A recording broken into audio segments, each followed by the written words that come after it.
Shockwave Therapy is a machine which places a sound wave through the body. Ours is a radial type machine, which there is a focused and a radial. Ours is a radial type, which is a more superficial effect because of where we normally treat.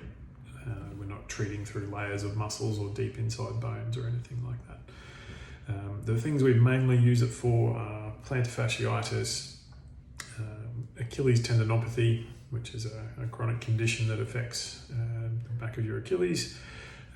Similarly, patella tendinopathy and potentially a couple of other treatment areas.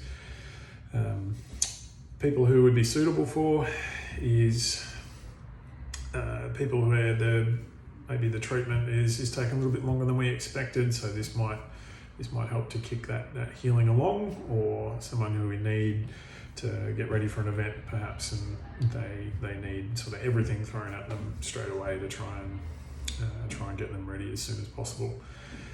People who we can't use this with, that includes people who are pregnant, who have had a joint replacement where we're treating, so I can't treat a knee that's been replaced. If there's infection or suspected malignancies in the area, we can't treat. If someone has particularly unstable blood clotting, we cannot treat, although we may be able to liaise with a medical professional there if that could be worked around, or if someone has a long-term genetic condition that may still be okay. That's sort of a bit of a question mark one. And people with pacemakers, we definitely cannot treat. Children as well, so this is a treatment that's used for adults. It feels like you may be familiar with a Theragun or a massage gun type treatment. That is similar, but this is far more powerful. And it can be a little bit uncomfortable while it's happening, a bit like a deep tissue massage might be a bit uncomfortable while it's happening, but it will feel better afterwards. There's a vibrating / pulsing effect that happens as it is applied to the body. It shouldn't aggravate the pain. That's why we need to select who we treat pretty carefully. So if there's a really aggravated injury, someone has any of those factors, or when we assess it, we feel this probably isn't the best time to do it in your recovery, those things have to be assessed so that we're not going to actually make someone worse, because it is possible.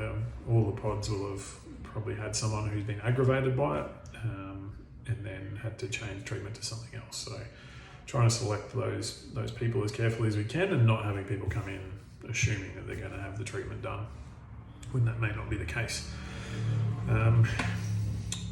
Other things that we need to know about: if someone does experience a severe increase in pain, a small increase in pain might be expected over the following 2 days of treatment, but not a severe increase. There should not be swelling in the area.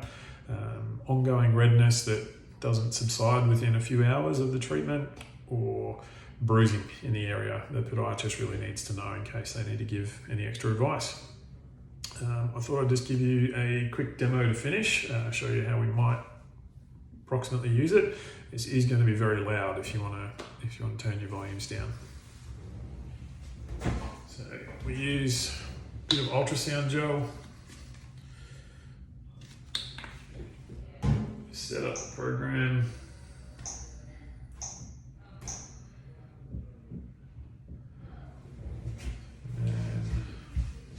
Sorry about the foot shot. You got that there. So we've moved the treatment around the treatment area. So I'm treating my Achilles here. Volume down.